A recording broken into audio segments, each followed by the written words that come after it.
El poema de la caca. Autor anónimo.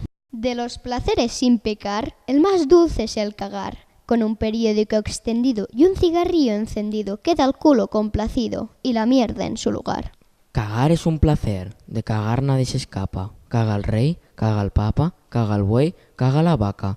Y hasta la señorita más guapa hace sus bolitas de caca. Viene el perro y lo huele, viene el gato y lo tapa. Total, en este mundo de caca, de cagar, nadie se escapa.